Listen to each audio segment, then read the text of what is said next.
聂明觉根据霸下的频率不断调整方向，还拽着一个哼哼唧唧的不成器的弟弟，时不时问几个想挨揍的问题。穿过了长长的树林，霸下刀竟然脱手而出，径直地朝着一间木屋飞去。大哥，这地方怎么连人都没有？聂怀桑从聂明觉身后探出一颗脑袋，看着这古怪的村落。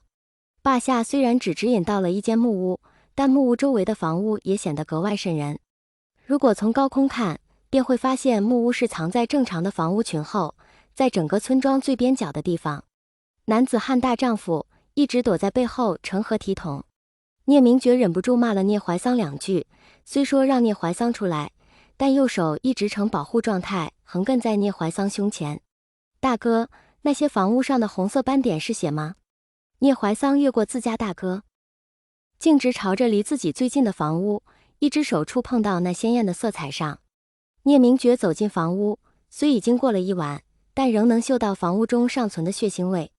聂明觉眉目流转，不知在思考什么，遂快速地走遍了这座村落的建筑，都还有淡淡的血腥味。有人屠村。这个结论一出来，聂明觉心头不由涌上了一股火，驻守此地的修士在干什么？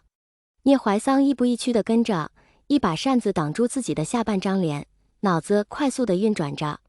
霸下对怨气感知力很强，能够让刀灵疯狂躁动不安，要么怨灵极多，要么怨气极重。就这么一个村落，生前都是普通人，哪怕死于非命，也不会那么快形成让霸下都不安的怨灵，所以是怨气。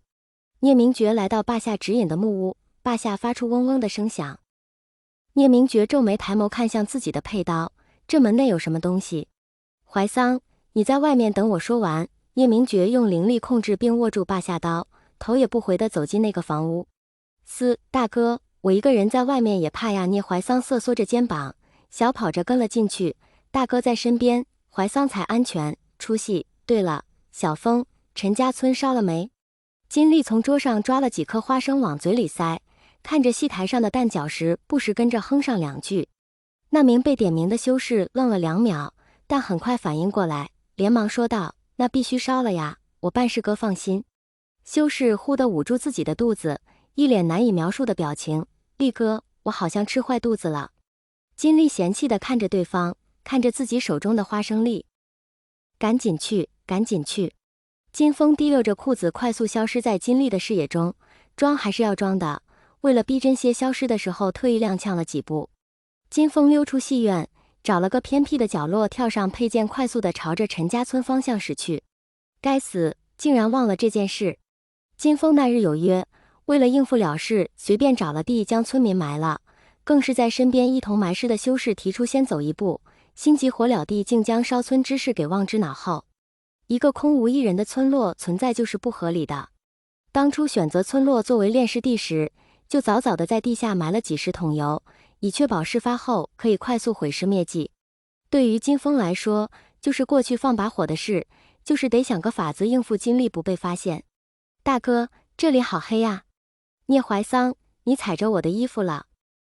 聂明觉扯了扯被踩着的衣角，遂从兜里掏出火折子，用力吹了一吹，顺着微亮的烛火寻找屋内有无剩余的蜡烛。啊呀呀呀呀呀！聂怀桑猛地撞进自家大哥的怀里，两只手紧紧拽着大哥的衣服，哆哆嗦嗦地指着自己后头。大哥，那有个人。聂明觉毫无照顾自家弟弟幼小心灵的想法，冷酷无情地将身上的人扒拉了下来，顺势将人挪到了自己身后。聂明觉走到那人面前，将遮挡脸庞的头发理到了一旁，脸上的伤口已经流脓，甚至还有蛆在不断挪动，根本认不出是谁。聂怀桑往左侧踏出一步，却发现脚下似乎有一截圆圆的东西，脚还顺着转动了一下，似乎没有这般大小的圆物器具。忽得聂怀桑整个人都僵住了。聂怀桑直发毛，背后的凉意直窜天灵盖，颤着声喊道：大哥，那位兄台是不是被砍断了手指？聂明觉尚未观察其他伤处，既然怀桑问了，便看了看他的双手，确实缺失了一截手指，是少了一截。聂怀桑倒吸一口凉气，猛地钻到了聂明觉另一侧。大哥，我踩了死者的尸身，他会不会找上我？聂明觉没有理会怀桑几乎白痴的提问，主要现在也没有空间可以施展开揍弟弟。聂明觉捡起刚刚聂怀桑脚下的断指，神色凝重地将它放在了桌子上。聂明觉将火折子递给聂怀桑，怀桑，你把屋内的蜡烛点一下。聂怀桑虽然害怕，但屋内黑灯瞎火的更容易增添恐怖气氛，还是知道的。于是鼓起勇气踮着脚尖去点了蜡烛。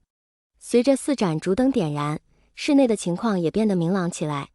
这是一间刑房，在死者的周边放置了很多刑具。一般刑具都会有家族印记，除非自己去找的铁匠打制。聂明觉并不着急去看刑具，这东西又不长腿，跑不了。聂明觉多与世家宗门往来，对这些服饰十分熟悉，可以说凭着衣料的一个角纹路就能认。所以这是李家的什么人？